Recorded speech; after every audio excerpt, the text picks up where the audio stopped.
Good morning. I grew up with two pretty different versions of Christianity being presented to me each Sunday. My dad, a lifelong United Methodist, took me to his church every other weekend with him. And my mom, especially when I was young, went to more Pentecostal fellowships. I remember being very young and deeply internalizing feelings of guilt and shame from some pretty toxic church environments. Of course, over the course of my life and my studies in seminary, I've come to a realization that I genuinely feel is part of my life's work. And that is to introduce people to what it means to experience faith and religious community without fear. I am deeply committed to helping people set themselves free from guilt and shame that has been put on them from behind a pulpit or from a place of power. You know, the Hebrew Bible in the New Testament, there are over 365 instances of someone saying some version of "do not be afraid." Whether it is, "I take care of the birds, so too will I take care of you. Do not fear," etc. Some version of "do not be afraid," 365 times. Don't lose sight that that's how many days there are in the year. And it's said not as a condemnation. If one of our children or grandchildren came into our room in the middle of the night and they tell us that they had a bad dream, we don't yell at them for being afraid or tell them that their doubts are sinful. We scoop them up in our arms and we take them back to their room and show them that there's no monster under the bed or in the closet. And we hold them and we say, "See, you don't have to be afraid. You are safe." I firmly believe that when someone stands in a position of power and tries to make people feel afraid of a thing that only the speaker can fix, there is a reason to be suspicious. When people use fear-mongering as a means to get you to behave in a certain way or another, that is about control. We see this all the time, especially in an election season, because fear is a great motivator. When we are afraid, we get a sense of urgency. We get that adrenaline dump in our brain that gives us this sense that we have to do something right now. It's an emergency. We don't think, we do, right? We don't have time to think about it. And we are very easily directed in those circumstances. If someone can convince us that there is an other to be afraid of, then they can control us. But fear is a cheap and easy way to get people to act. There's another motivator that is just as powerful, but it requires more work on our own parts. It inspires us to much more authentic action, and that is love. In 1961, when the American Unitarian Association merged with the Universalist Association in America, there were bylaws that were created for this new organization that was forming. Maybe you know this stuff, but hang with me, because you know I'm a new UUA, right? There are 15 articles within those bylaws. And of those articles, the one that most answers the question, what is a Unitarian Universalist anyway, is Article 2. Article 2 defines the purpose and principles of UUA. It's where the 7 principles and 6 sources used to live. I said used to, but you don't have to be afraid. It's okay. It's our statement of belief. It's literally what tells us why we gather. And that's important. Something else that's important about Article 2 is that there's a requirement written within it that says every 15 years you have to review me and maybe make changes to me. That's important for the democratic process, the people that we say that we are, that we're going to look back and say, are we in a different place now than we were 15 years ago? What do we need to change or add or remove? Specifically concerning language and order and formatting, those kinds of things. So, every 15 years, the UUA will review and propose changes to Article 2 using the democratic process.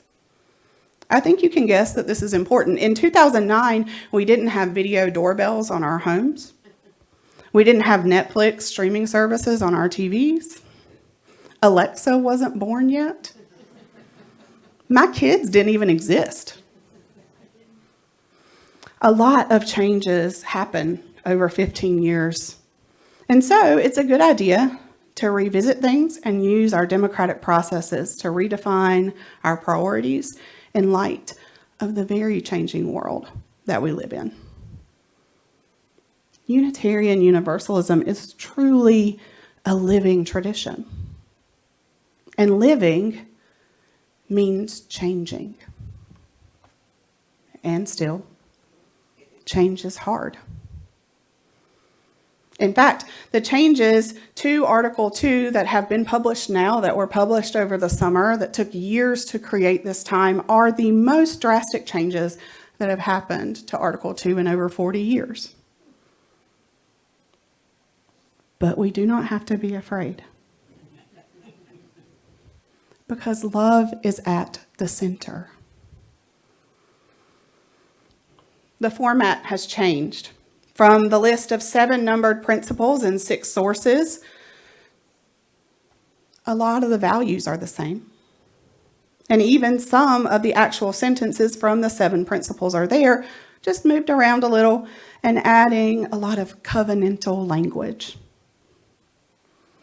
Over the coming weeks and months, covenant will be a word that you will be hearing more of. A covenant is an agreement in its very simplest terms. But it's also something more than that, from the Latin meaning coming together or promise from the heart. A covenant is motivated by love, not by fear or control. It's a shift from a list of rules to a gathering of values held together by love.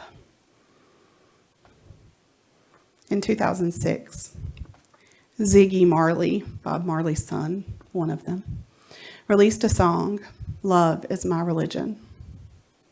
And I remember thinking, that's who I want to be. I don't want to be a person who's driven by fear of what will happen to me after I die. I don't want fear to be the motivation for any of the good that I do in the world. I want to do good in the world because I have a heart full of love. I think that this is what sets us as Unitarian Universalists apart from other faith communities. UUs are what I envision the kingdom of God to truly be.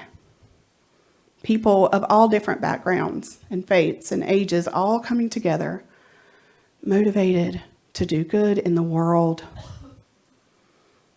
because we love, not because we are afraid of the consequences when we don't.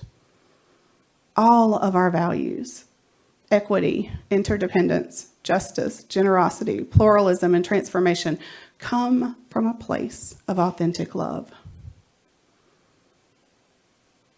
I hope, sincerely I hope, that you will be willing to hear any ideas that come from me as encouragement from a place of love, not one of admonishment or shame or fear.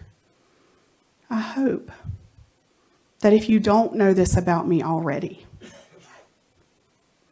that you will come to know that I do not operate from a place of shame and blame, and that my only agenda is love.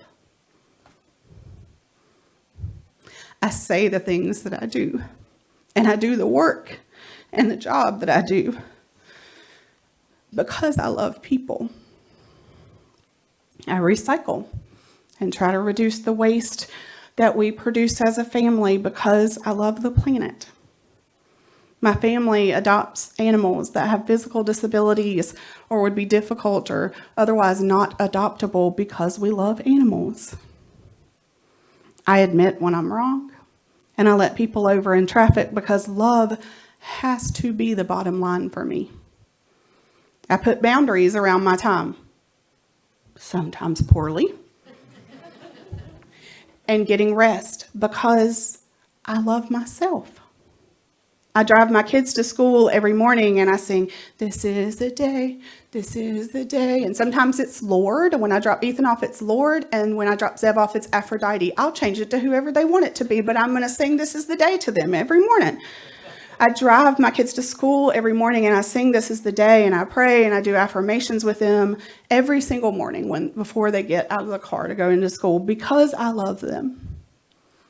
I serve on racial justice committees and have taken my kids to rallies and protests since they were literally in my womb because I believe that love can change the world. And for me, love is more important than being right. It's more important than my own ego. Love is the foundation of everything that I do, and so I have no desire to control any one of you in this room except the ones that live in my house, and it's part of my job to do. And I don't even flatter myself to believe that I could control any of you if I wanted to. Life is hard. Love both lightens the load and grounds us. Mother Teresa was quoting as saying, "If you want to change the world, go home and love your family." And because we are, albeit dysfunctional, a family of sorts, I do hope that we can all come to that place together, that we can be motivated by love in all that we do. And I hope that even as we go through the motions of our lives every day, that we can check in with ourselves and ask ourselves from time to time, why am I doing this thing? To have some self-awareness of what it is that is motivating us. Are our actions or inactions motivated by fear, by stubbornness, or by compassion, by love? For now, maybe we can agree that keeping love and not fear as our motivator at the center has the potential to be what makes us different. This does come from the idea that we could all agree on something, but I choose to continue to be idealistic about it. When I was little, I remember crying myself to sleep one night because I had listened to secular music on the bus on the way home, begging for forgiveness for my sin for listening to New Kids on the Block. Some of you probably still think that's sinful, or at least a shame. It wasn't until after Ethan was born that I read a book. While I was pumping breast milk in the nursing mother's room at work, I read a book. It was by Rob Bell, titled Love Wins, a book about heaven, hell, and the fate of every person that ever lived. And so began my deconstruction process of the toxic theology that raised me. And in a lot of ways, I believe that that book saved my life, because it allowed me to begin to turn away from shame and toward love. And it set me free. And that's what's at the center of this new flower that is our symbol for Article 2 in the UUA. That's what that center highlights for me. For it to begin in love, that all of these other things must grow outward and return to love. It's a turning away from the status quo. It's easy to be afraid. It's actually our primal nature to be afraid. It's what's helped us survive as a species. It is much harder to love and to be motivated by that love to do uncomfortable things. That's a superpower. This is an opportunity. As we study Article 2 over the next few months, this is an opportunity to keep our motivations pure. To remember why we are here, not just at the UU, but here in this world, here in this lifetime. And I hope that we can together review the UUA's new Article 2 as a series run simultaneously to our Plaque on the Wall series. There's a lot to learn right now. My plan is that as we go petal by petal at a time, by the end, we will bloom into our new understanding of our values as UUs. There are copies, not very many, about 15 or so copies of the new Article 2 that I have that you are welcome to. I'll place them on the table out there. We did not have bulletins this morning. We're sorry for that, but there are copies of this, and we'll also make sure that hopefully it will be sent out in the update so you'll have a version to kind of review for yourself. May we root ourselves in love and find the wings that can help us soar. And so it is.